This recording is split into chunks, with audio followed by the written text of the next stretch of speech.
Now today we will talk about section 405 of the IPC. So yesterday we read a Bayer Act reading. Very fine.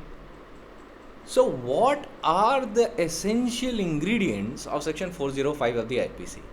First, a person should have been entrusted with the property or entrusted with the dominion over the property. Second, that person should dishonestly misappropriate or convert to his own use that property, or dishonestly use or dispose of that property, or willfully suffer any other person so to do. Third, that such misappropriation, conversion, use, or disposal should be in violation of any direction of law prescribing the mode in which such trust is to be discharged, or any legal contract which the person has made touching the discharge of such trust. Alright, so these are the necessary ingredients that we can gather just from reading the Bayer Act. Now, a very valid question can come that what are the examples where there is an entrustment? Alright, so merely talking about entrustment would not do. I have to also give you the illustration of entrustment. Now, illustrations of section 405 itself includes some of the instances where there is an entrustment. But let me give you a very straightforward illustration of entrustment which are under the civil law and for the purpose of criminal law as well would be called entrustment. So the first illustration of entrustment is an executor of a will with reference to the estate of the deceased bequeathed to the legatees. Alright, I am using a technical language here because the technical language is required to be used. Second, a guardian with reference to the property of the minor or person of unsound mind is also an instance of entrustment. Third, a trustee holding a property in trust with reference to beneficiary. Fourth, a warehouse keeper with reference to goods stored by a depositor. Fifth, a with reference to goods entrusted for transport belonging to the consignor or consignee. Sixth, a servant or agent with reference to the property of the master or principal. Seventh, a pledgee with reference to goods pledged by the owner or borrower. And eighth, a debtor with reference to property held in trust on behalf of the creditor in whose favor he has executed a deed of pledge cum trust. So what is a deed of pledge cum trust, you might ask? So let me tell you, under such a deed, the owner pledges his movable property, generally vehicle, machinery, to the creditor, thereby delivering the possession of the movable property to the creditor, and the creditor in turn delivers back the pledged movable property to the debtor to be held in trust and operated by the debtor. So that is a deed of pledge cum trust. So these were the 8 instances where there is an entrustment.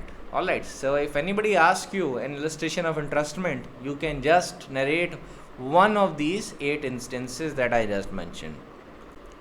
Now we will get into a bit of case laws. That what do the case laws tell us regarding the essential elements of section 405 of the IPC. So this is a case of Chilur Makkal Narayan Itavari versus State of Travancore, reported in AIR 1953 Supreme Court page number 478. Now Supreme Court held in this case that to constitute criminal breach of trust, it is essential that the prosecution must first of all prove that the accused was entrusted with some property or with any dominion or power over it. So it is very important that you have to show that there was an entrustment. Entrustment is a sine qua non for the applicability of section 405, and of course dishonest intention as well, but entrustment should be there. So it has to be established further that in respect of such property so entrusted, there was a dishonest misappropriation or dishonest conversion or dishonest use or disposal in violation of any direction of law or legal contract by the accused himself or by someone else which he willingly suffered to do.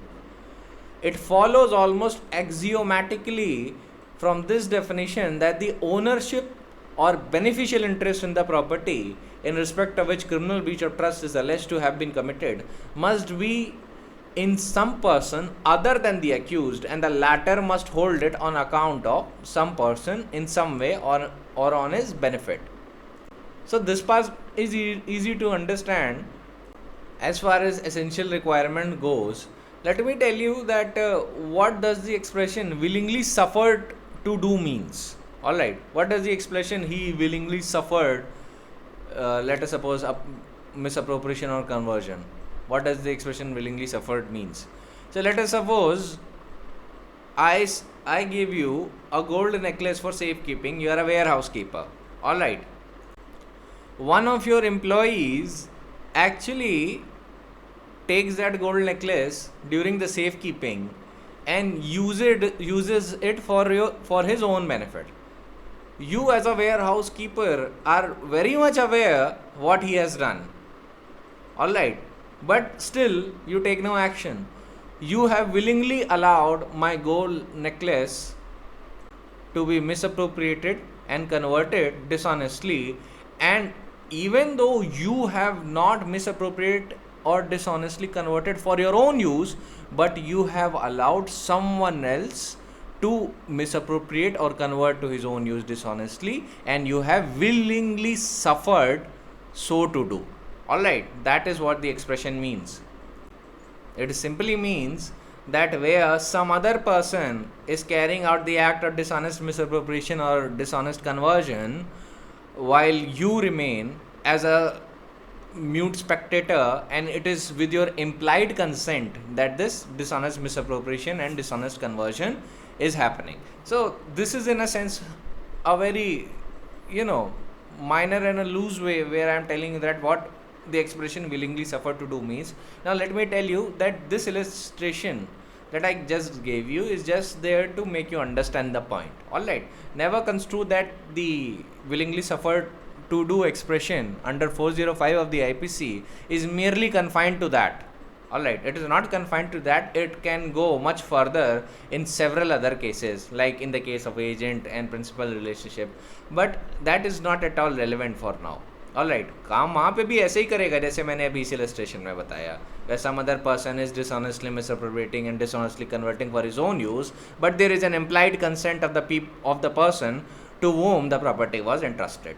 ठीक है, तो अगर वो court में जाके ये defence लेता है कि मैंने तो अपने पर्पस के लिए डिसऑनेस्टली मिसअप्रोप्रिएट नहीं किया या कन्वर्ट नहीं किया, मैंने तो अपने लिए कुछ भी नहीं किया, तो कोर्ट करेगा कि you never did something for your own benefit, you never misappropriated the property or dishonestly converted it for your own benefit, but you have allowed someone else to convert it for his own use. In that situation you are liable under 405 because you were entrusted with the property and you had the dominion over it, and so it was your duty that the property and the interest of persons in that property are protected.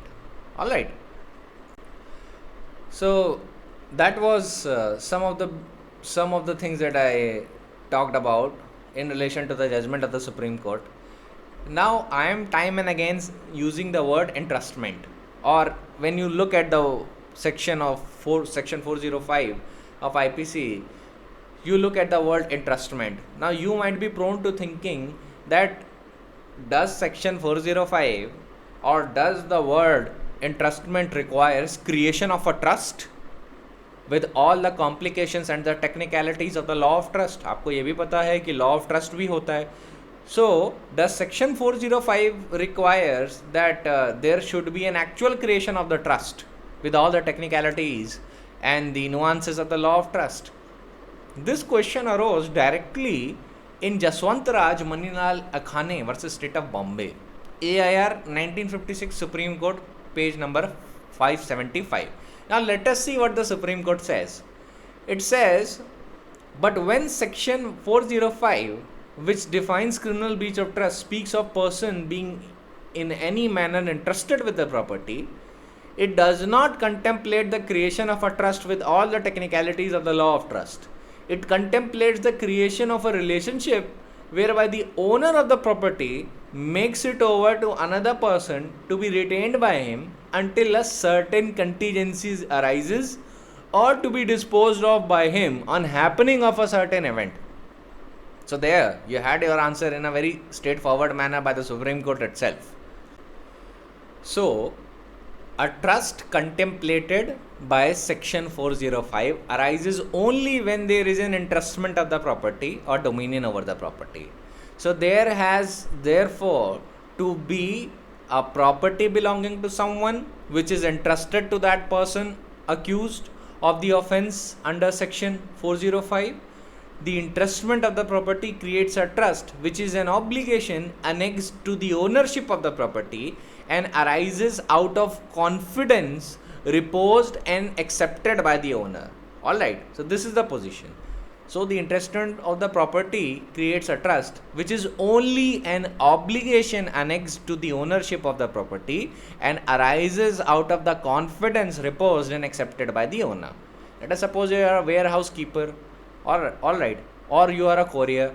I deliver you certain property to be delivered at, let us suppose, in Uttar Pradesh. I give you certain property to be delivered at Uttar Pradesh. Or if you are a warehouse keeper, I tell you to store certain amount of property. Now what am I doing? I am out of confidence reposing some trust in you. Alright. So this is what the entrustment is for the purpose of section 405. Now if you were to dishonestly misappropriate my goods, in that situation you are liable for criminal breach of trust. Alright. Always remember, trust to denote various kinds of relationship like trustee and beneficiary, bailer, bailee, master, servant, pledgee, pledger, pledgee, consigner, consignee. So do not confine the word just to the technicalities of law of trust only. It has much wider connotation in criminal law. Alright. Now next I come to the point of property.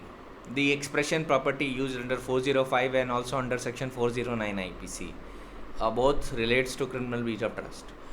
So remember that the word property that has been used, it means the property which can be entrusted or over which a dominion can be exercised. That is within the contemplation of criminal breach of trust. So Apex Court in this regard has set in R.K. Dalmia versus Delhi administration, that was reported in AIR 1962 Supreme Court page number 1821.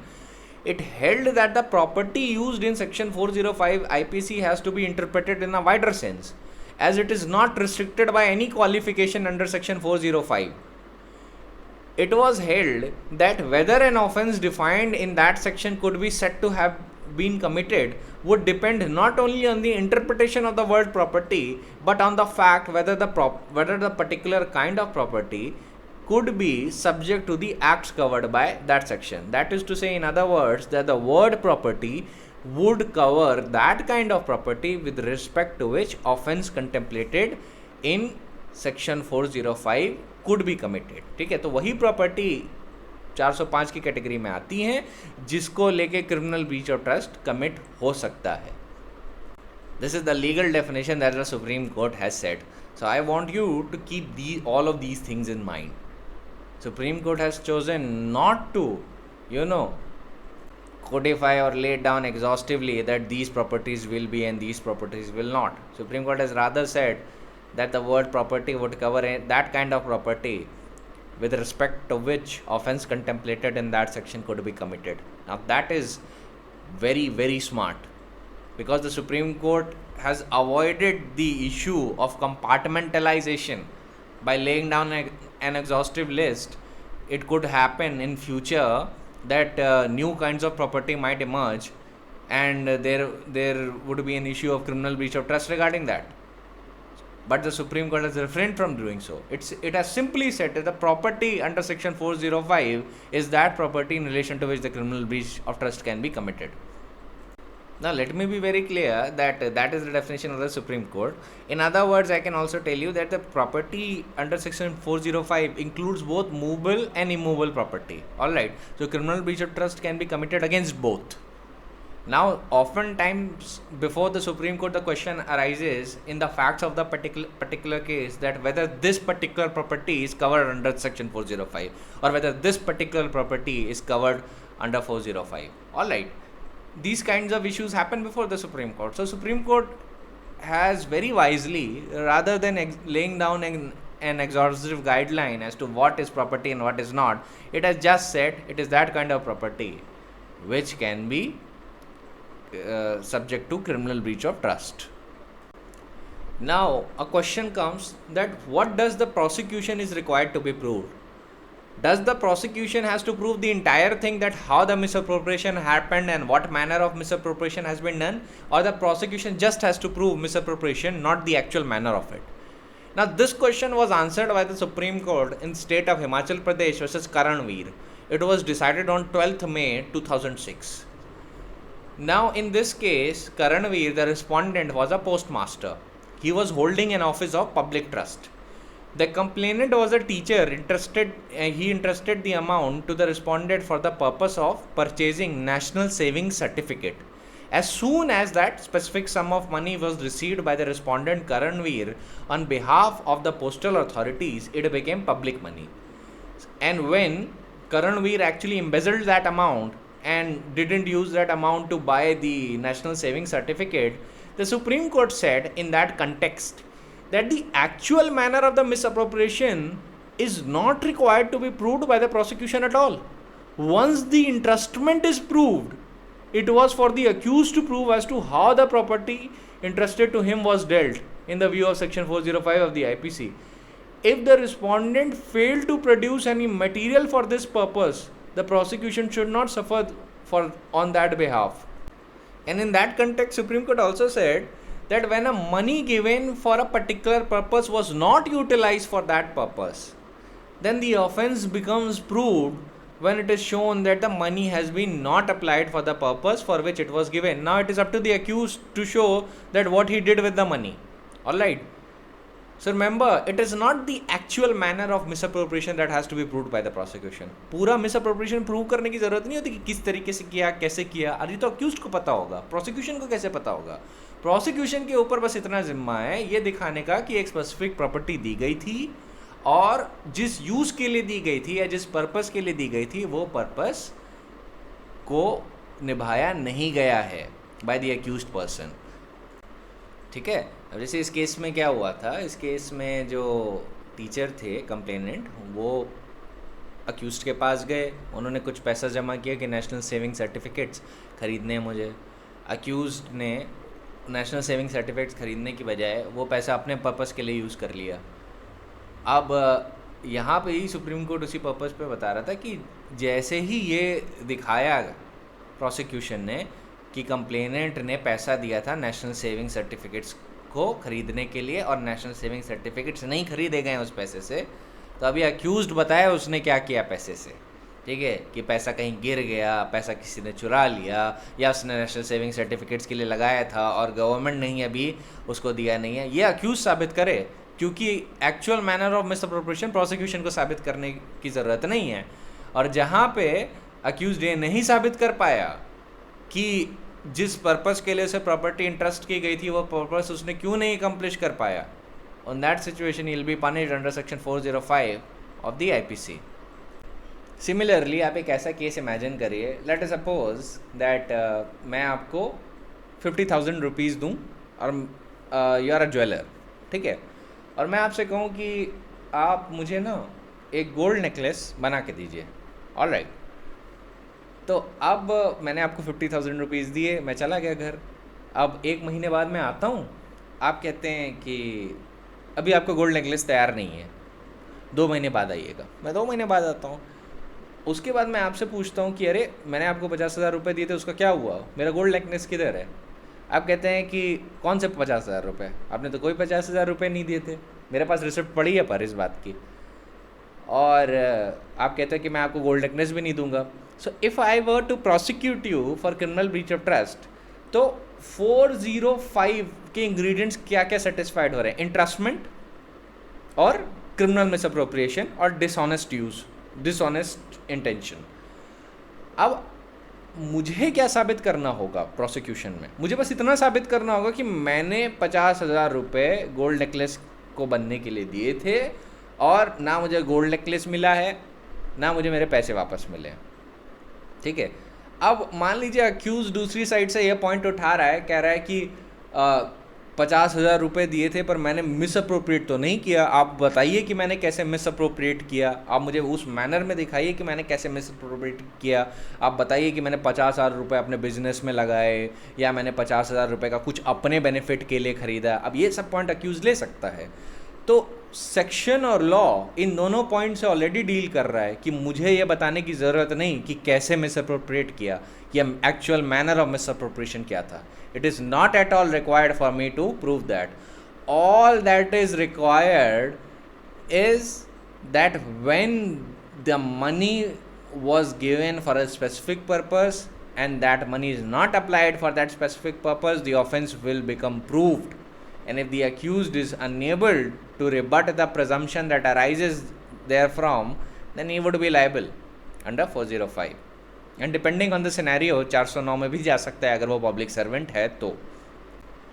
अब एक point बताने दीजिए मुझे partnership को लेके, क्योंकि बहुत popular question है पार्टनरशिप को लेके। Velji Raghav ji Patil versus state of Maharashtra. अब इसके बारे में मैंने थोड़ी सी बात क्रिमिनल मिसअप्रोप्रिएशन के कंटेक्स्ट में भी की होगी। अब इसमें लेके सुप्रीम कोर्ट ने एक बात बोली है, उसको आप सुन लीजिए। वो बोलता है कि upon plain reading of section 405 IPC, it is obvious that before a person can said to have committed criminal breach of trust, it must be established that he was either entrusted with the property or entrusted with the dominion over the property, prosecution is alleging that the accused has converted to his own use or disposed of it in violation of direction of law, etc. Every partner has dominion over the property by the reason of the fact that he is a partner. This is a kind of dominion which every owner of the property has over his property. But it is not the dominion of this kind which satisfies the requirement of section 405. In order to establish entrustment of dominion over the property to an accused person, the mere existence of person's dominion over the property is not enough. ये बहुत important line है. It must be further shown that the dominion was the result of entrustment. Alright. If anything at all, इस judgment से ये line जरूर याद कर लीजिएगा. In order to establish the entrustment of dominion over the property to an accused person, the mere existence of that person's dominion over the property is not enough. It must further be shown that his dominion was the result of entrustment. मतलब जो dominion आया है ना वो entrustment की वजह से आया है. Therefore, the prosecution must establish that the dominion over the assets or particular assets of the partnership was by special agreement between the parties entrusted to the accused person. If in the absence of such special agreement, a partner receives money belonging to the partnership firm, he cannot be said to be liable in a fiduciary capacity, and he cannot also be held to have been entrusted with the dominion over the partnership properties. तो ये point मैंने आपको कल भी बताया होगा कि partners नहीं लायबल होते हैं for criminal breach of trust, क्योंकि पहली बात उनकी एक अनडिफाइंड ओनरशिप होती है फॉर्म में. The ownership is what, it is undefined. जब फॉर्म डिज़ोल्व होता है तब उनके शेयर्स क्रिस्टलाइज होते हैं, what ever that may be. लेकिन जब तक फॉर्म चल रहा है तब तक उनके जो शेयर्स हैं वो अनडिफाइंड होते हैं. तो आपको कैसे पता कि कौन सी प्रॉपर्टी आपको बिलोंग करती है, राइट? तो इसी सेंस में सुप्रीम कोर्ट ने बोला है कि एक पार्टनर को आप प्रोसिक्यूट नहीं कर सकते 405 ऑफ द आईपीसी में, because of the very reason, because he has first of all undefined ownership. फिर अगर आप सेक्शन 405 आईपीसी के भी इंग्रेडिएंट्स देखें तो उसमें सिर्फ डोमिनियन होना इनफ नहीं है. The dominion should be the result of N एंट्रस्टमेंट. एंट्रस्टमेंट होना ज़रूरी है. तो सुप्रीम कोर्ट कहता है कि अगर पार्टनर्स को प्रोसिक्यूट करना है under criminal breach of trust तो ये दिखाना होगा कि there was a special agreement between the parties, और उस स्पेशल अग्रीमेंट के परसुएंस में उस पर्टिकुलर पार्टनर को पर्टिकुलर एसेट इंट्रस्ट किए गए थे और उस इंट्रस्टमेंट के बाद उन एसेट्स के ऊपर डोमिनियन दिया गया था. अगर उस स्पेशल एग्रीमेंट के वायलेशन में पार्टनर्स गुड्स एम्बेजल कर देता है तो वो लायबल है क्रिमिनल ब्रीच ऑफ ट्रस्ट के लिए, पर जनरली वो लायबल नहीं है in the absence of special agreement. ये सुप्रीम कोर्ट ने बहुत कैटेगोरिकली मेंशन कर दिया. तो जनरल रूल याद रखिएगा, a partner is not liable for a criminal breach of trust in respect of his undefined property, ठीक है, इन द फर्म। अब ये छोटी छोटी चीज़ें होती हैं जो आगे चल के ना आपका जो कंसेप्ट है बहुत अच्छा बिल्ड कर देती हैं। जैसे ये जो आप ऑफेंसेस अगेंस्ट द प्रॉपर्टी जब भी पढ़ते हैं, खासतौर से क्रिमिनल ब्रीच ऑफ ट्रस्ट, अभी सब सिविल लॉ के डोमेन में बहुत जाते हैं, आपको इसमें सिविल केस बहुत मिलेंगे कि मतलब civil case in the sense कि है तो ये क्रिमिनल लॉ, लेकिन इसमें आप लाइबिलिटीज़ देखेंगे तो आपको पार्टनरशिप में भी जाना पड़ रहा है, आपको कंपनीज एक्ट में भी जाना पड़ रहा है, आपको बहुत सारी चीज़ों में जाना पड़ रहा है, बैंक मैटर्स में जाना पड़ रहा है। बैंक वाले सबसे ज़्यादा प्रोसिक्यूट होते हैं 405 में, ठीक है। सो ये इसका रिलेशन थोड़ा सिविल लॉ से थोड़ा ज़्यादा है सेक्शन 405 का, और सेक्शन 403 का भी। मैंने आपको ये भी बताया होगा कि कभी भी ऐसा मत समझ लीजिएगा कि सिर्फ 405 ही लगता है। अब हमेशा जब भी चार्जशीट देखेंगे तो आपको पता चलेगा कि गिवन सेट ऑफ फैक्ट्स में 403 भी लगा होगा, 405 भी लगा होगा और चीटिंग भी लगा होगा, ठीक है। स्पेशली सेक्शन 420, ये सारे एक साथ लगे मिलेंगे आपको, अलग अलग नहीं मिलते, बहुत रेयरली अलग अलग मिलते हैं। अब एक सवाल आता है कि क्या director of a company employ state insurance act में वो पोजीशन होल्ड करता है कि जहाँ पे उसने स्पेसिफिक सम एम्प्लॉयज़ के बिहाफ पे जमा नहीं किया, तो would he be liable under 405 of the IPC. ये बहुत इंपॉर्टेंट है for you to know in relation to explanation 2 of section 405। तो इस केस के थोड़े फैक्ट्स बता देता हूँ। इस केस में क्या हुआ था कि the director was required to pay in respect of every employee and all of the employees association some specific amount to the employees state insurance fund, but he failed to deposit that amount under the employees state insurance fund within the specified time, and there was a bit of a delay. He was prosecuted under section 405 explanation 2 of the IPC, read with section 406 of the IPC.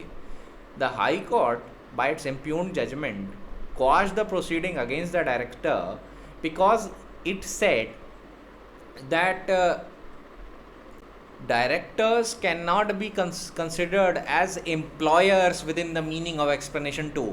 You know, the company has a separate existence from its directors. So High Court was of the view that a company has a separate existence, and it is the company who is the employer, not the directors. All right. So directors cannot be liable under 405 explanation 2 read with section 406 of the IPC. Now what did the Supreme Court said? Supreme Court upheld the point of High Court and said that a director of the company, by the virtue of being a director, is not the principal employer contemplated by section 2 clause 17 of Employees State Insurance Act. He is not personally liable to pay employer's contribution under the act. In context of section 2 clause 17 read with section 2 clause 15, the court said that whether a person is occupier or not has to be ascertained with reference to whether he has the ultimate control over the factory.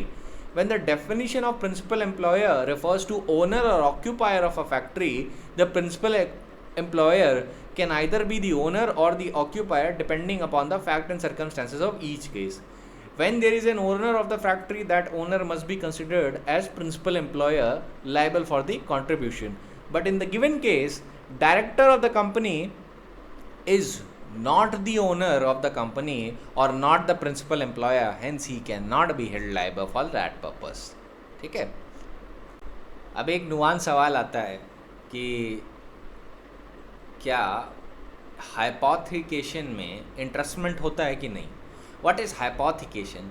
Hypothecation is a mode of creating a security without delivering the title और possession. उसमें possession और title नहीं दिया जाता, but security is created for the benefit of the creditor. So both the ownership of the movable property and the possession of the property remains with the debtor, and creditor has an equitable charge over the property and is given a right to take the possession and sell the hypothecated movables to recover his dues. Alright, so that is a general definition of hypothecation. The creditor in case of hypothecation also may have a right to claim payment from the sale proceeds if such sale proceeds are identifiable and are available. So the crucial question is that in the context of section 405, is hypothecation related to entrustment? Is there an entrustment in hypothecation? Thus that property is entrusted to someone. Supreme Court very categorically in Messrs Indian Oil Corporation versus Messrs NEPC India Limited and others, which was decided on 20th July 2006, said that there is no entrustment of the property or entrustment of dominion over the property by the hypothecatee creditor to the hypothecator debtor in hypothecation.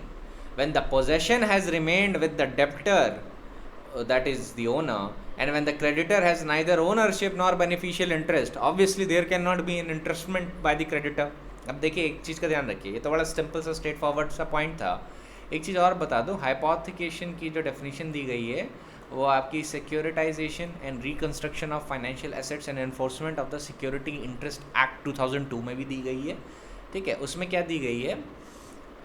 Under section 2N of the same act, hypothecation means a charge in or upon the movable property existing in future created by the borrower in the favor of the secured creditor without the delivery of the possession of the movable property to such creditor as a security for the financial assistance, and includes the floating charge and the crystallization of such charge into fixed charge on the movable property. तो ये banking terms है, banking के matter से ज़्यादा relate करता है hypothecation. अब दूसरी डेफिनेशन हाइपोथिकेशन की ये भी है कि it is an act of pledging an asset as a security for borrowing without parting with its possession और ओनरशिप. अब ये मैं आपको बता रहा हूँ from P Ramanatha Aiyar's advance law lexicon 3rd edition volume number 2 page number 2179. वहाँ पे हाइपोथिकेशन की यही डेफिनेशन दी गई है. It is an act of pledging an asset as a security for borrowing without parting with the possession or ownership. The borrower enters into an agreement with the lender to hand over the possession of the hypothecated asset whenever called upon to do so.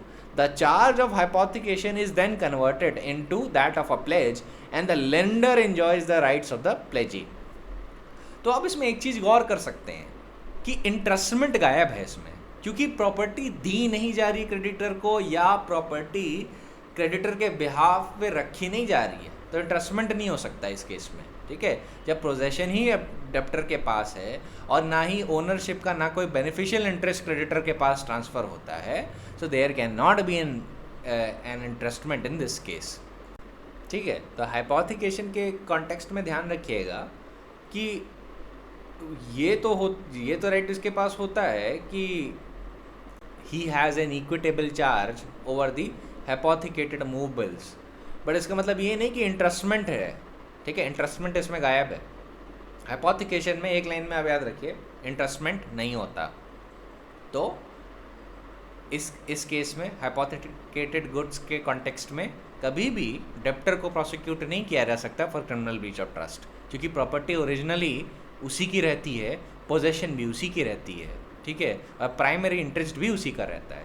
ज़्यादा से ज़्यादा ये होता है उसमें कि उस good को जो हाइपोथिकेटेड गुड है उसको लॉ के प्रोसेस से सोल्ड करवाया जा सकता है या उस पर एक चार्ज क्लेम किया जा सकता है, but there is no entrustment in that property और entrustment of dominion over the property.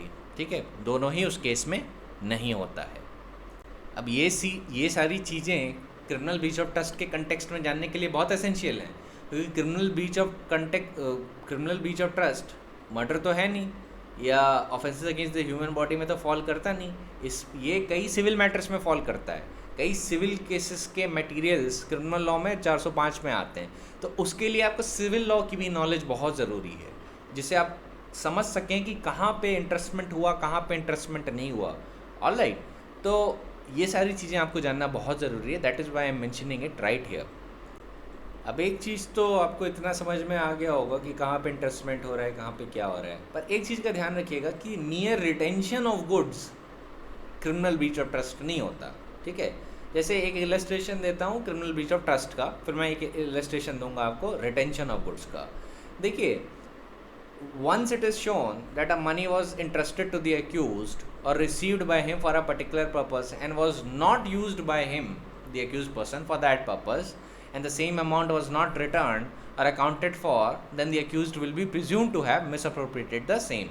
Like if A asks B to make him a gold ring and for that purpose gives him a gold ingot, the jeweler B doesn't make the ring nor returns the advance amount which A gave to him for making the ring, and also doesn't return the gold ingot, then the offense would stand proved. Offense of criminal breach of trust would stand proved.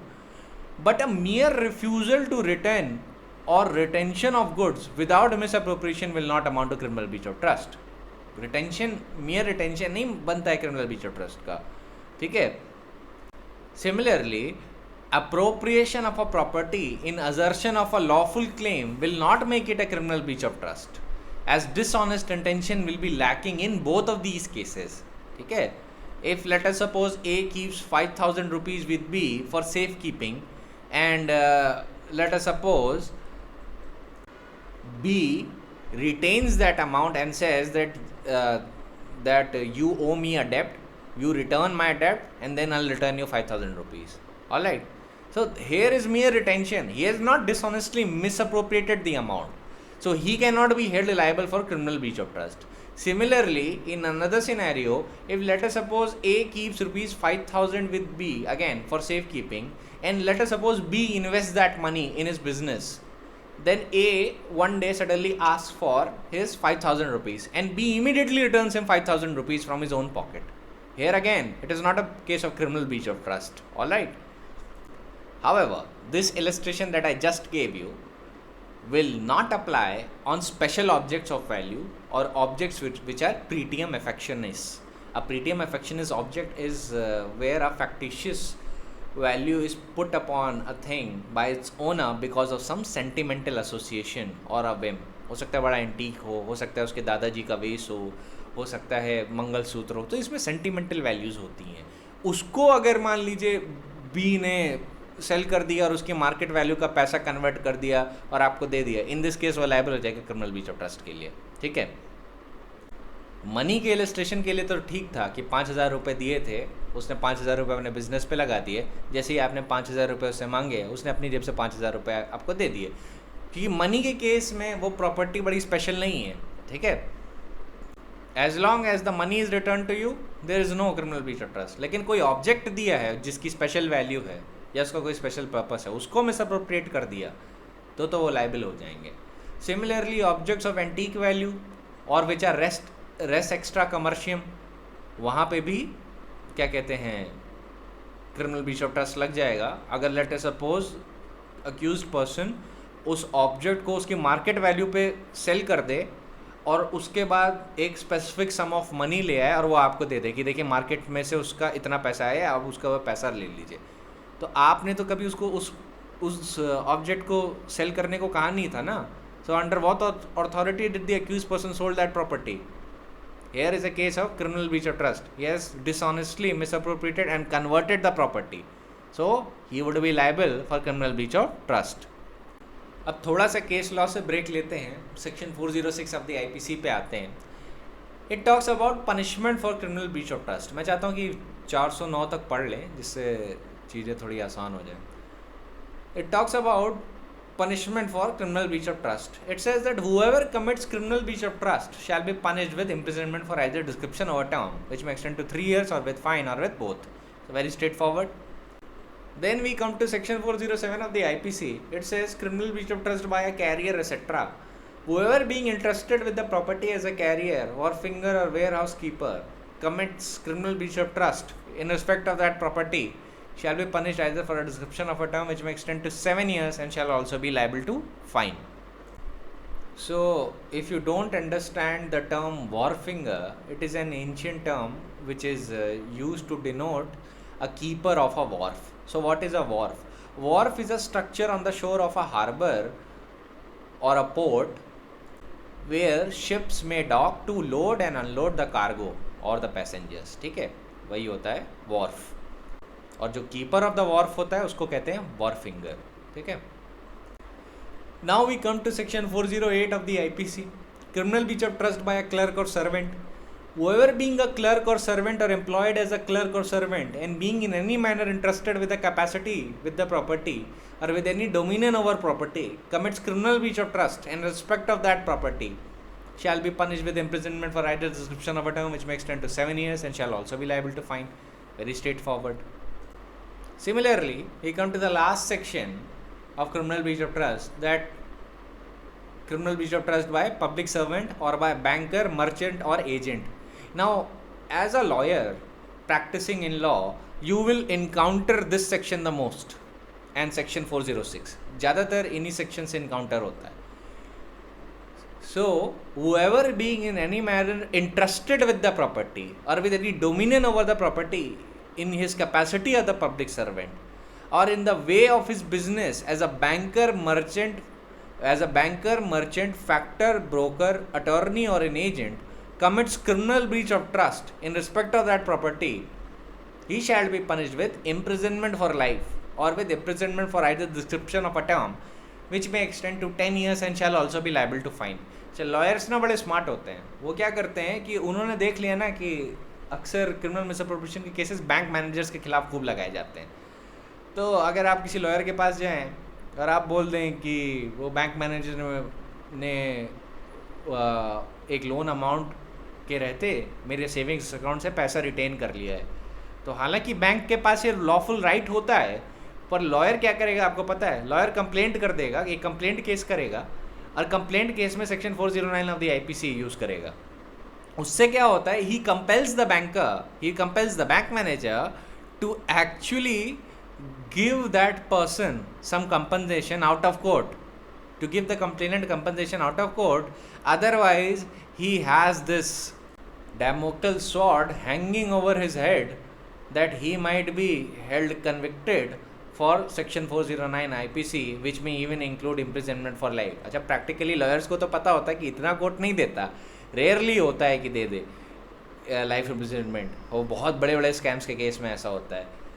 लेकिन जो lawyers हैं ना, इतना बुरी तरीके से डराते हैं बैंक मैनेजर्स को इन केसेस को लेके कि you should see the site, it is pitiful. अब मैं सेक्शन 409 पे वापस आता हूँ. एक चीज़ पे ध्यान दीजिएगा कि जो स्टैट्यूट है वो एक वर्ड यूज़ करती है, being in any manner interested with the property. In words का कॉनोटेशन मैं आपको बता देता हूँ. इसका मतलब ये नहीं है कि आपको डायरेक्टली पब्लिक सर्वेंट को कोई प्रॉपर्टी इंटरेस्ट करनी होती है. अगर during the course of his employment as a public servant indirectly भी प्रॉपर्टी इंटरेस्ट होती है उसके पास, पब्लिक सर्वेंट के पास, और वो उसको डिसऑनेस्टली मिसअप्रोप्रिएट करता है, तो ही would be liable under 409. So let us suppose आपने पोस्ट मास्टर को पैसे जमा किए, पोस्ट मास्टर ने हायर अथॉरिटी को पैसे जमा किए, उस हायर अथॉरिटी ने दूसरी हायर अथॉरिटी को पैसे जमा किए फॉर अ स्पेसिफिक पर्पस. अब मान लीजिए जो थर्ड हायर अथॉरिटी है ये मिसअप्रोप्रिएशन करते हैं, डिसऑनेस्ट, तो ये लायबल हो जाएंगे 409 में. अब ये बात कहेंगे कि मुझे तो डायरेक्टली इंटरेस्ट नहीं किया था प्रॉपर्टी अक्यूज ने, तो मैं कैसे लायबल हो सकता हूँ? तो उसका आंसर सीधे से होगा कि स्टैट्यूट 409 में जो वर्ड यूज करती है, whoever being in any manner interested with the property, तो ये जो any manner है ना, इस कैटेगरी में कवर हो जाएंगे. That is why the legislature use these words, in any manner interested with the property, किसी भी तरीके से हुए. Now you can look at the genius that how these things have been drafted. Alright, because once you look at these nuances, then you have nothing but appreciations for the drafters of this code, that they have really thought the positions through while enacting these sections. अब इसी context में 409 के context में मुझे आपको एक case बताना है, superintendent and remembrancer versus S K Roy. It was decided on 12 February 1974. अब इसमें सुप्रीम कोर्ट के सामने एक क्वेश्चन था कि क्या जो रिस्पोंडेंट एसके रॉय हैं, can he be said to be acting in his capacity as a public servant when he received the monies from the policy holders which he misappropriated? ये सवाल था सुप्रीम कोर्ट के सामने. सुप्रीम कोर्ट कहता है कि obviously the offense punishable under section 409 IPC is not within the scope of the prescribed duties or authorities of the public servant. The law does not authorize any public servant, for that matter, anybody else to commit criminal breach of trust. There are, however, two distinct parts involved in the commission of the offence of criminal breach of trust. The first consists of creation of an obligation in relation to the property over which the dominion or control is required by the accused.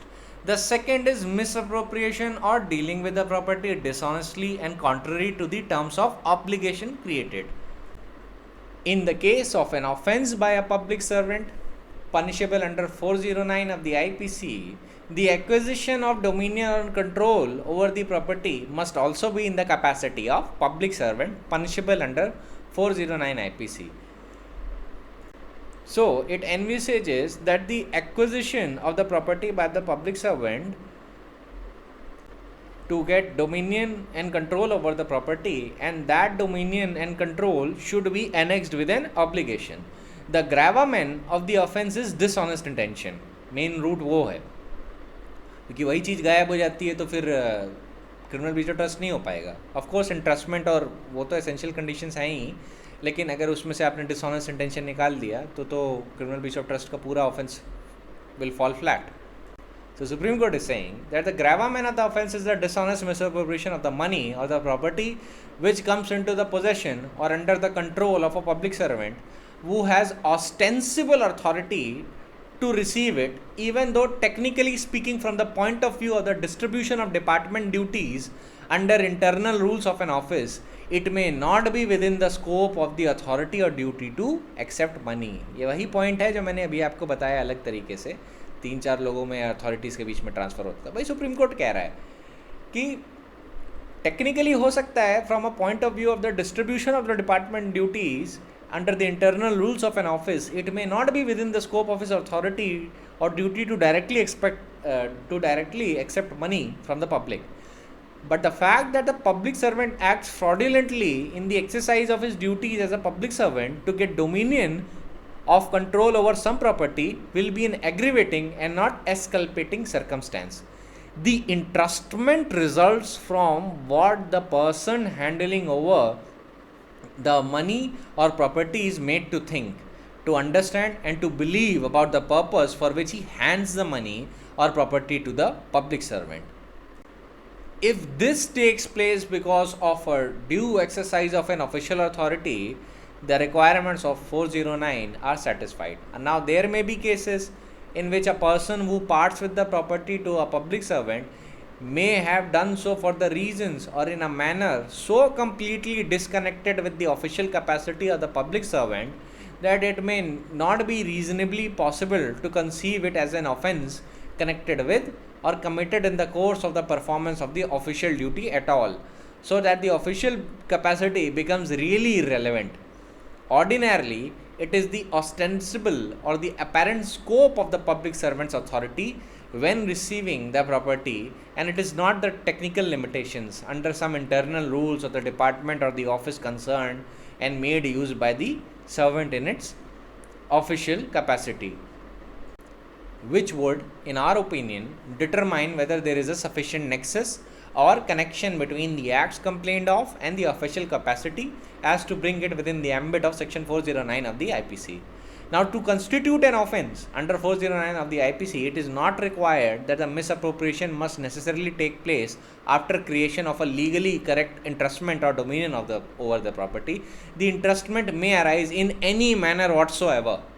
That manner may or may not involve a fraudulent conduct of the accused person. Section 409 IPC covers dishonest misappropriation in both types of cases. That is to say, those where the receipt of money is itself is fraudulent or improper, and those where the public servant misappropriates what may have been quite properly and innocently received. All that is required is what may be described as entrustment or acquisition of dominion over the property in the capacity of a public servant, who as a result of it becomes charged with the duty to act in a particular way or at least honestly. Alright, तो वही जो मैंने अभी आपको illustration इस case को पढ़ने के पहले बताया था, उसी चीज़ को सुप्रीम कोर्ट ने बताया है इस कंटेक्स्ट में. अच्छा, इसलिए इसको पढ़ना इसलिए इम्पॉर्टेंट था इस तरीके से क्योंकि ये लोकस क्लासिकस है. Alright, remember this case is a locus classicus, so और you need to remember it on this point. जो लास्ट पॉइंट मैंने बोला, इस पॉइंट पे रिमेंबर रखिएगा। इस पॉइंट को समझाने के लिए सुप्रीम कोर्ट ने इतने कंटेक्स्ट में बात की है, but is very essential for you to understand. The judgment runs in 200 pages, but these 4 paragraphs are very essential for you to understand, ठीक है। So supreme court is simply saying, आप हो सकता है डिपार्टमेंटल रूल्स के अंदर आपके पास वो मनी इंटरेस्ट हो सकता है आपको डायरेक्टली अक्यूज ना इंटरेस्ट करे, लेकिन उसके बाद भी अगर आप डिसऑनेस्टली उसे एम्बेजल करते हैं, then you would be liable for it. All right, ये लॉ पॉइंट याद रखिएगा, इट इज़ वेरी एसेंशियल, ठीक है, क्योंकि ये पॉइंट अगर आपके सामने किसी एग्ज़ाम में आ गया तो आप जिससे कंफ्यूज ना हो जाएं कि डिफेंस ने पॉइंट ले लिया कि पब्लिक सर्वेंट को डायरेक्टली तो प्रॉपर्टी इंटरेस्ट की नहीं गई थी, तो वो कैसे लायबल हो गया, हाउ इज़ ही लायबल। तो आपको हमेशा ये ध्यान रखना है कि in case of public servant any manner whatsoever शब्द का यूज़ किया है लेजिस्लेचर ने, इसका मतलब है डायरेक्टली इंटरेस्टमेंट ना हो चलेगा। During the course of departmental rules आपको प्रॉपर्टी आती है आपके पास इन वन मैनर और the other, and if you do not apply for the purpose for which the property was given or which you are liable to do under the rules of the government or the rules of the department, then you have committed an offence under 409 of the IPC. Similarly, in the case of SN Puri versus State of Rajasthan, Apex Court again referring to different decisions of the High Court on the subject held that the expression entrusted used in section 409 of the IPC in a wide sense and includes all cases in which the property is voluntarily handed over to a specific purpose and is dishonestly disposed of contrary to the terms on which the possession has been handed over. All right, supreme court ने इंटरेस्टमेंट जो section 409 में है उसे थोड़ा wider interpret किया है। The obligation to act in a certain manner with regard to or to deal honestly with the property over which a public servant obtains dominion or control by the use of his official capacity may arise either expressly or impliedly, even if the respondent or the corporation on whose behalf the respondent is purporting to act had not at the time of the receipt of the money from a policy holder a legal right to receive it, मतलब directly नहीं receive कर रहा है, through someone else receive कर रहा है, even then उस indirect chain में भी जब अगर उसके पास मनी आता है और वो अगर वो उसको एम्बेजल करता है, उसको डिसऑनेस्टली मिसअप्रोप्रिएट करता है, तो वो लायबल होगा 409 में। ये point SN Puri versus state of Rajasthan में सबसे पहले हेल्ड हुआ था, उसके बाद ये हेल्ड हुआ था once again it was reiterated in superintendent remembrance versus SK Roy. All right, in दोनों में से कोई भी जजमेंट आप याद कर लीजिएगा। In fact I think you should remember the former one. It is very essential. अब जजमेंट का नाम याद करना ज़रूरी नहीं है, लॉ पॉइंट याद करना ज़रूरी है अंडर 409। देखिए लॉ पॉइंट्स आप जब देखेंगे ना, आपको एक एक पैराग्राफ के भी हो सकते हैं, लेकिन उस पैराग्राफ को समझने के लिए आपको पूरे जजमेंट का कंटेक्स्ट समझना होता है। All right, so never assume कि आप एक लाइन को आइसोलेशन में पढ़ के समझ सकते हैं। You have to understand the entire thing, तभी आपको पता चलता है अच्छा ये पैराग्राफ ऐसे अप्लाई करता है, अच्छा ये लॉ पॉइंट ऐसे अप्लाई करता है। It is very essential to understand it in that context. Similarly one more point answered in SK Puri versus State of Rajasthan was that under section 409 among other things it was also held that a legal defect in the scope of ostensible authority of the public servant does not prevent the entrustment to or an obligation to be fastened upon the public servant in his capacity as a public servant if fact of the case are established as they do in the case before the Supreme Court in SN Puri versus State of Rajasthan. So I think this law point should be very clear because law point पहले बताने के बाद ही आपको illustration दूंगा जिससे आपको पता चले क्या चीज़ कैसे काम कर रही है। Now let me give you N illustration in this context, ठीक है, जिससे आपको थोड़ा और समझ में आए। Assume a person named A is a railway reservation clerk, ठीक है। Now he declared that he would entertain reservation forms of only those passengers who are willing to give him an additional sum of 25 rupees per ticket as a premium. उन्हीं का वो reservation form entertain करेगा जिसके जो लोग उसे एक premium 25 रुपये का एक्स्ट्रा पे करेंगे per ticket. A sells 100 tickets and deposit the total ticket amount in the railway treasury. तो जो टिकट का अमाउंट है ना, जो क्लर्क टिकट का अमाउंट जो रेगुलर होता है गवर्नमेंट के हिसाब से, वो तो सारा गवर्नमेंट के ट्रेजरी में जमा कराता है, पर वो जो एक्स्ट्रा 25 रुपीज़ है ना, वो अपने पास रखता है. He keeps it with himself. तो 100 टिकट ये बेचते हैं. 100 टिकट पे इनका प्रॉफिट होता है अराउंड 2500 रुपीज़. अब एक सवाल ये आता है कि जो 25 रुपीज़ जो एडिशनल प्रॉफिट जो उसने गेन किया है टिकट्स बेच के, 100 टिकट बेच के एज अ प्रीमियम, क्या वो इंटरेस्टमेंट था गवर्नमेंट के लिए? अब ध्यान से इस क्वेश्चन को सोचिएगा कि देखिए 100 रुपये का मान लीजिए टिकट है, जो गवर्नमेंट की रेट्स है, गवर्नमेंट के पर्पस से जितना भी अमाउंट देना था गवर्नमेंट के ट्रेजरी में जमा करवा दिया, जितना गवर्नमेंट डिमांड करती है, जितना एक रेलवे टिकट का लगता है उतना जमा करा दिया ट्रेजरी में. उसने बस इतना बोला है कि वो जो रिजर्वेशन फॉर्म है उन्हीं के एंटरटेन करेगा, जो उसे एक्स्ट्रा 25 रुपये देंगे टिकट के ऊपर, टिकट के अमाउंट के ऊपर. ये फैक्ट्स हैं, इस पर आपको फोकस करना है. तो क्या यहाँ पे क्रिमिनल ब्रीच ऑफ ट्रस्ट है? The answer is no. Now you may think why. उसने एक्स्ट्रा 25 रुपये कमाया है. वो एक्स्ट्रा 25 रुपये कमाना इररेलेवेंट है. इंट्रस्टमेंट होता अगर वो गवर्नमेंट के फेवर में, अगर मान लीजिए वो जो टिकट की रेट है 125 रुपये होती और जो क्लर्क है उस अमाउंट को एम्बेजल कर देता, ठीक है, तो वो लायबल होता. लेकिन इस केस में टिकट का अमाउंट 100 रुपये है, 100 टिकट उसने बेचे और गवर्नमेंट ने जितना टिकट अमाउंट बनाया है वो सारा गवर्नमेंट की ट्रेजरी में जाता है. तो यहाँ पे कोई इंटरेस्टमेंट नहीं है गवर्नमेंट के बिहाफ पे, राइट? कोई इंटरेस्टमेंट तो है नहीं. There is no entrustment. और there is also not a dishonest misappropriation, क्योंकि गवर्नमेंट जितना पैसा ओ करती थी उस रेलवे टिकट पे उसको उतना पैसा मिला है. अब वो जो एक्स्ट्रा 25 रुपये है वो उसका प्रीमियम है. अब वो प्रिवेंशन ऑफ करप्शन एक्ट में लायबल हो सकता है, but he is not liable under section 405 and section 407 of the IPC. Sorry, section 408 of the IPC. Yeah, if at all he is construed as a public servant, so he won't be liable under 409 of the IPC as well. All right. तो आपको एक बात समझ में आई कि यहाँ पे इंटरेस्टमेंट क्यों नहीं हुआ?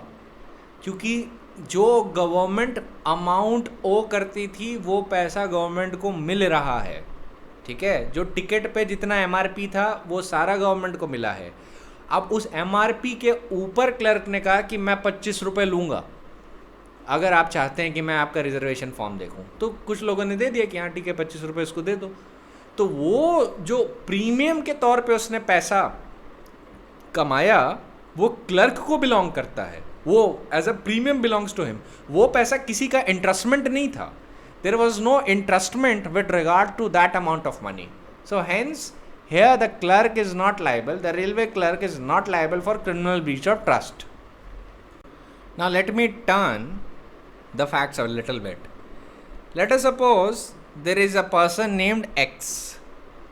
He is a clerk again at a railway station and he is asked to destroy a wagon load of apples which have gone rotten and are declared unfit for human consumption by the government.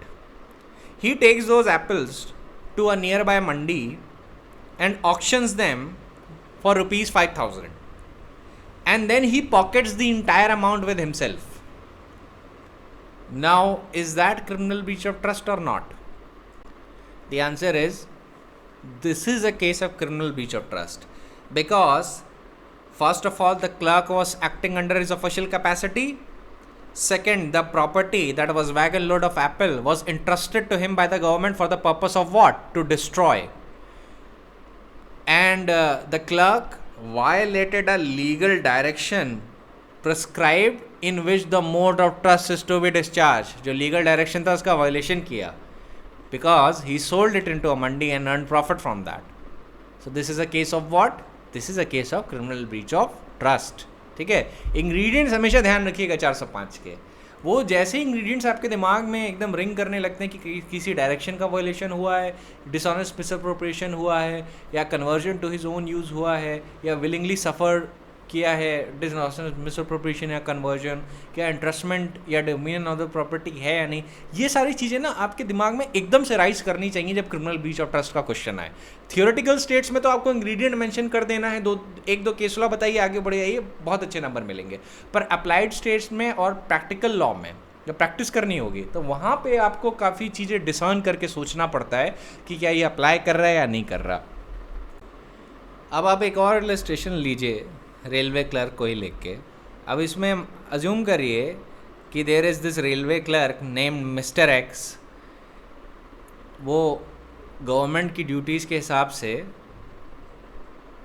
Ticket cell करता है और साथ में उसने अपना एक छोटा सा बिजनेस लगा रखा है वहीं पे काउंटर पे ही। वो कहता है कि आप मुझसे टिकट तो ले लो, टिकट का प्राइस है, लेकिन अगर आप मुझे एक्स्ट्रा पैसा दोगे अराउंड 25 रुपीज़ तो मैं आपको ट्रैवल पैक भी दूंगा। उसके अंदर soap, oil, com, mirror etcetera ये सारी चीज़ें होंगी, ब्रश, ये सारी चीज़ें आपको ट्रैवलिंग में quality of life assistance provide करेंगे। ऑलराइट, तो वो क्या करता है, टिकट्स जो गवर्नमेंट ने उस पर ड्यूटी लगाई है कि आपको टिकट बेचना है और आपको प्रोसीड्स कलेक्ट करने, उसके साथ साथ एक और काम करता है, ट्रैवल पैक सेल करता है। एक दिन एक ऑडिट टीम आती है, वो चेक करती है, वो देखती है कि जो क्लर्क है उसने 200 टिकट भेजे, उसने 200 टिकट बेचे, उसका प्रोसीड रिकॉर्ड किया ऑफिशियल अकाउंट्स में, लेकिन जो वो ट्रैवल पैक बेच रहा था, जो उसका पर्सनल बिजनेस था, उसको अकाउंट नहीं किया। अब इनको क्रिमिनल ब्रीच ऑफ ट्रस्ट के लिए प्रोसिक्यूट किया गया कि वो जो ट्रैवल पैक्स भेजे थे उसका भी प्रॉफिट गवर्नमेंट को जाना चाहिए। अब देखिए, क्या इसमें क्रिमिनल ब्रीच ऑफ ट्रस्ट है या नहीं? द आंसर इज इसमें भी क्रिमिनल ब्रीच ऑफ ट्रस्ट नहीं होगा अगर फैक्ट्स में ये दिख गया कि क्लर्क ने जितना भी गवर्नमेंट अमाउंट टिकट पे वो करती है वो उसको सबमिट हो गया है। टिकट पे जितना पैसा है अगर वो सबमिट कर रहा है, गवर्नमेंट को ऑडिट कर रहा है और लगातार दे रहा है, तो वो क्रिमिनल ब्रीच ऑफ ट्रस्ट में नहीं जाएगा, क्योंकि वो अपना इंटरेस्टमेंट भली भांति निभा रहा है और डायरेक्शन ऑफ लॉ का कोई वायलेशन नहीं कर रहा। लेकिन जब वो अपना पर्सनल बिजनेस कर रहा था ट्रैवल पैक्स देने का, उसका तो गवर्नमेंट से लेना देना नहीं है ना, तो वहाँ पे उस सेल प्रोसीड्स को वो गवर्नमेंट को अकाउंट करने के लिए लायबल नहीं है। अब हाँ, ये हो सकता है डिपार्टमेंटल प्रोसीडिंग हो जाए, वो प्रोसिक्यूट हो जाए, एसेट्रा एसेट्रा दूसरे लॉ में, दैट इज़ डिफरेंट थिंग, क्योंकि public servant can not carry out his own business. But let us just keep aside those nitty gritties technicalities. अभी हम सिर्फ इसी पे ध्यान देते हैं कि 405 क्या कह रहा है, क्योंकि वो समझना बहुत ज़रूरी है। तो इसमें अब क्लर्क ने प्रॉपरली जब टिकट्स का पैसा अकाउंट किया है जो उस पर ड्यूटी और जो डायरेक्शन लॉ मैंडेट करता है, और उसने वो पैसा प्रॉपरली ट्रेजरी में जमा भी करवाया है, अकाउंट बुक्स में अपडेट भी किया है, तो ही is not liable for criminal breach of trust merely because of the fact कि वो जो ट्रैवल पैक्स का प्रॉफिट था वो क्यों नहीं अकाउंट किया। वो इसलिए नहीं अकाउंट किया क्योंकि उसका गवर्नमेंट से लेना देना नहीं है, वो उसका पर्सनल बिजनेस था जो वो साइड में कैरी आउट कर रहा था। ठीक है, अब इसी केस में मान लीजिए कि जो क्लर्क है, 3 चीज़ें दिख जाएं इसी केस में, अज्यूम कर लीजिए, मैं रिटरेट कर देता हूँ जस्ट इन केस, कि there is a railway clerk named mister X, he is selling tickets, in addition to that he is selling travel packs. और एक दिन रेलवे ऑडिट टीम उन पे रेड मारती है और उसे पता चलता है कि जो 200 टिकट इसने बेचे हैं उसका कोई अकाउंट इसने नहीं रखा है। अब मैं फैक्ट्स बदल रहा हूँ, 200 टिकट उसने बेचे हैं उसका कोई अकाउंट नहीं रखा है, और ट्रैवल पैक्स के नाम पे एडिशनल ट्रैवल पैक्स जो उसने बेचा है उससे इसने एक्स्ट्रा अर्निंग की है। तो अब इन पे 2 तरीके का प्रोसिक्यूशन होता है। अब देखिए, प्रोसिक्यूशन पे भी ध्यान दीजिए, 2 तरीके का प्रोसिक्यूशन होता है। एक तो टिकट्स ना अकाउंट करने पे, टिकट्स का जो अमाउंट था जिसके लिए वो एम्प्लॉय किए गए थे, जिसके लिए वो इंटरेस्ट किए गए थे उस पोजीशन से, उसी का वायलेशन उन्होंने किया। तो ये तो आपके लिए समझना बहुत आसान है कि उस मनी को अगर एम्बेजल किया जो वो ओ करते थे गवर्नमेंट को बाय सेलिंग रेलवे टिकट्स, तो उसके लिए तो क्रिमिनल ब्रीच ऑफ ट्रस्ट लग जाएगा। लेकिन अगर साथ ही में प्रोसिक्यूशन ये भी बोलता है कि वो जो ट्रैवल पैक्स जो बेचे थे उसका भी एम्बेजलमेंट उसने किया है, तो कोर्ट बोलेगा इस चीज़ पे criminal criminal breach of trust नहीं है, क्योंकि ट्रैवल पैक्स वो सेपरेटली इंडिपेंडेंट चीज़ थी जिसका गवर्नमेंट ड्यूटी, डायरेक्शन या इंटरेस्टमेंट से कोई लेना देना नहीं है। वो खुद ही बता रहा था, क्लर्क खुद ही कह रहा है कि ट्रैवल पैक्स ये मेरा एडिशनल, मैं वैल्यू ऑफ लाइफ एडिशन कर रहा हूँ, इसका गवर्नमेंट से कोई लेना देना नहीं। तो जब तक गवर्नमेंट ने वो ड्यूटी उस पर डाली नहीं है, तब तक how can you say that he is liable for that in regards to travel packs? He is not. हमेशा ध्यान रखिए, इंटरेस्टमेंट जो पब्लिक सर्वेंट के कंटेक्स्ट में है, जिसमें लिखा है कि in any manner interested with the property, और जैसे जो इलस्ट्रेशन मैंने आपको दिया है, अब इसमें गवर्नमेंट ने डायरेक्शन, एक रेलवे क्लर्क को जो टिकट बेचता है काउंटर पे, उसका क्या काम है? पैसे कलेक्ट करना और टिकट बेचना, उससे कोई एडिशनल ड्यूटीज़ नहीं लगाई हैं, सिर्फ इतनी सी ड्यूटीज़ लगाई हैं। तो जब इतनी ही ड्यूटी हैं और वो उन ड्यूटीज़ को भली भांति निभाता है, तो वो तब तक क्रिमिनल ब्रीच ऑफ ट्रस्ट के लिए लायबल नहीं है, because merely he has created an extra things. जैसे हमारे रेलवे स्टेशन और ट्रैवल पैक्स भी साथ में बेचने लगा है कि आप रेलवे जर्नी पे जा रहे हैं, मैं ट्रैवल पैक्स भी एक्स्ट्रा आपको 25 रुपये में दे दूंगा, ये पर्सनली मेरा क्रिएशन है। क्लर्क कहता है पर्सनली मेरा क्रिएशन है। So in this case that is not criminal breach of trust. लेकिन जब वो टिकट्स जो गवर्नमेंट ने, जो टिकट्स जो हैं जिसका अकाउंट्स उसको गवर्नमेंट को देना है और जिसका एक स्पेसिफिक प्राइस कलेक्शन उसको करना है, अगर वो नहीं करता है या वो उसी पैसे को जो टिकट्स पे उसने गेन किया है उसको एम्बेजल करता है, गवर्नमेंट की ट्रेजरी में जमा नहीं करता है या ऑफिशियल अकाउंट्स में अपडेट नहीं करता है, तो वो क्रिमिनल ब्रीच ऑफ ट्रस्ट के लिए लायबल हो जाएगा। ठीक है। सिमिलरली एक प्राइवेट इशू का इंस्टेंस लेता हूँ। अब मान लीजिए एक है mister A, he is a school cashier और वो कुछ फीस कलेक्ट करते हैं। ठीक है, स्कूल न्यू बिल्डिंग फंड के नाम पे। स्कूल में आप अक्सर देखते होंगे बिल्डिंग फंड बहुत जमा होता है, तो कैशियर कलेक्ट करता है बिल्डिंग फंड। अब प्रॉस्पेक्टस, जो स्कूल का प्रॉस्पेक्टस है, वहाँ पे कहीं नहीं लिखा है कि बिल्डिंग फंड क्या है, पर स्टूडेंट्स जमा कर देते हैं।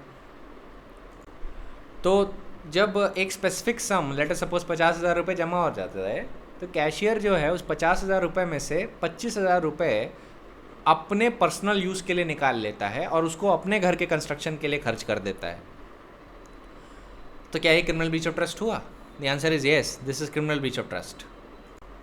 Always remember that the actual manner of misappropriation need not be proved. Manner नहीं प्रूव करना है। जिस पर्पस के लिए फंड दिया गया था, स्कूल बिल्डिंग फंड है ना, उस पर्पस के लिए यूटिलाइज जब नहीं किया गया है तो ऑटोमेटिकली कोर्ट एक प्रिजम्पशन निकाल लेगा कि this is what, this is criminal misappropriation. अब ये अक्यूज्ड बताए कि उसने उस पैसे का क्या किया, क्या नहीं किया। The offence of section 406 as defined in 405 will stand proved the moment it is shown that the money is not applied for the purpose for which it was given। अब मनी किस लिए दिया गया था? मनी दिया गया था school के बिल्डिंग फंड के लिए। तभी आप स्कूल में कैशियर को जमा कर रहे हो तो उसके प्राइवेट घर के बिल्डिंग के लिए थोड़ी ना जमा कर रहे हो, आप तो स्कूल की बिल्डिंग के लिए जमा कर रहे हो ना। तो प्रॉपरली आप इन्फेयर कर सकते हैं फैक्ट से। अगर वो उसका एक स्पेसिफिक पोर्शन ले जाता है अपने घर को बिल्ड करने के लिए, then in that situation also this is what, this is criminal breach of trust. क्योंकि एक तो उसके पास इंटरेस्टमेंट था, ठीक है, इंटरेस्टमेंट, वो जो मनी था उसका इंटरेस्टमेंट था किसके बिहाफ पे? स्कूल के बिहाफ पे। और जो मनी उसको दिया गया था वो किस पर्पस के लिए दिया गया था? स्कूल के बिल्डिंग फंड के लिए।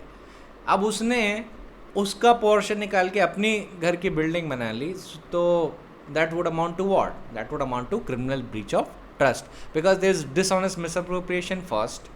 और एक और चीज़ याद रखिएगा कि actual manner of misappropriation prove करना ज़रूरी नहीं है कि किस तरीके से मिसअप्रोप्रिएशन किया, कि किस तारीख को कितना अमाउंट निकाला, या फिर उस अमाउंट को कैसे यूटिलाइज़ किया अपने घर को बनाने में। ये सब प्रूव करने की ज़रूरत नहीं है।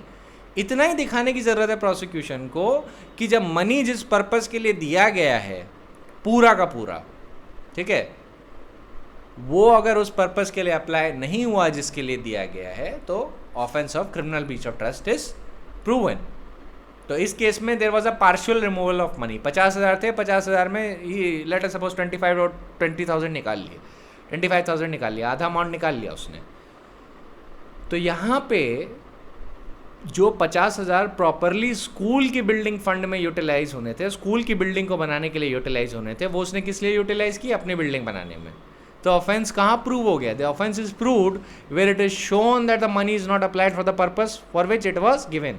ठीक है, state of Himachal Pradesh versus Karanveer का पॉइंट याद रखिएगा। हालांकि वो 409 के कंटेक्स्ट में भी है वो जजमेंट, लेकिन जो लॉ पॉइंट वो हेल्ड करता है, it applies on all of these things. Criminal breach of trust पे वो पूरी तरीके से अप्लाई करता है। ठीक है, सिमिलरली एक सिचुएशन इमेजिन करिए कि a certain some of money is deposited in the library cash book by the student as late fee for the books kept beyond the prescribed time। ठीक है, अब अगर लाइब्रेरी से कोई बुक उठाएं तो जनरली एक मंथ का या एक वीक का रिटर्निंग टाइम होता है depending on the length of the book, और अगर उसके बियॉन्ड आपने डिपॉजिट किया तो लेट फ़ी लगती है। तो लेट फ़ी का एक फ़ंड क्रिएट हो गया था कि जिसमें काफ़ी अमाउंट जमा था। So what happens is that there is a certain uncertain amount in a cash box which has a receipt of all the late fee। अब लाइब्रेरियन जो होता है वो देखता है कि जो लेट फ़ी का जो अमाउंट है वो किसी भी हाल में यूज़ नहीं किया गया पिछले 6 सालों में या 10 सालों में। ठीक है, वो उसमें बस कैश बॉक्स में पैसा जमा होता जा रहा है, but it is not being utilise for any purpose. So one day what librarian does that he decides to utilize those amount for beautification of the garden। जो अपने घर पे अपने पर्सनल एक्सपेंसेस पे यूज़ करता है कि मैं अपना गार्डन थोड़ा सुधार देता हूँ, मैं अपना घर थोड़ा सुधार देता हूँ, उस फंड से अपना थोड़ा एक टीवी खरीद लेता हूँ। तो ये सारा काम करता है। ठीक है, क्योंकि वो कहता है कि पैसा पड़े पड़े वेस्ट ही हो रहा है, कोई यूज़ ही नहीं कर रहा, तो मैं कर लेता हूँ। अब क्या उसको प्रोसिक्यूट किया जा सकता है क्रिमिनल ब्रीच ऑफ ट्रस्ट के लिए? The answer is yes, this should be fairly easy for you, क्योंकि the money was for what? जो लाइब्रेरी की ऑर्गेनाइजेशन है, जो ओनर है एक्चुअल लाइब्रेरी का, जिसने लाइब्रेरी क्रिएट की, let us assume is the government library, तो गवर्नमेंट एक्चुअल ओनर है लाइब्रेरी की। लाइब्रेरियन किस पोजीशन में? Librarian is in the position of a trust and a supervisor. उसको जब लेट फी का मनी डिपॉजिट होता है तो it is what? An entrustment and he has a dominion over that property. जो लेट फी का money है उसके ऊपर डोमिनियन भी होता है, जब पब्लिक उसे पैसा जमा करती है कि लेट फी को लेके। और डायरेक्शन ऑफ लॉ क्या होता है? What is the direction of law? कि ये जो लेट फी की जो रिसीट्स हैं ये गवर्नमेंट के पास जाएंगी, और अगर लाइब्रेरियन उसको नहीं देता है, नहीं रिटर्न करता है और अपने प्राइवेट पर्पस के लिए मिसअप्रोप्रिएट कर लेता है, तो there is a dishonest intention and he would be held liable for what? Criminal misappropriation. ठीक है, these are the cases of criminal breach of trust that I am telling you। मैं dishonest misappropriation उसी sense में बोल रहा हूँ जो जैसा कि एक्सप्रेशन 405 एम्प्लॉय करता है। ध्यान रखिएगा, dishonest misappropriation एंड कन्वर्जन 403 और 405 दोनों में इंग्रेडिएंट है। तो ये जो केसेस मैं आपको बता रहा हूँ ये सारे क्रिमिनल ब्रीच ऑफ ट्रस्ट के कॉन्टेक्स्ट में बता रहा हूँ। तो here is a case of criminal breach of trust as well. ठीक है, लाइब्रेरियन को पैसा किसको अकाउंट करना था? गवर्नमेंट को। पर गवर्नमेंट को अकाउंट करने की जगह उसने क्या किया? अपने प्राइवेट पर्पसेस के लिए यूज़ किया। He is liable for criminal breach of trust because he has dishonestly misappropriated that amount of money.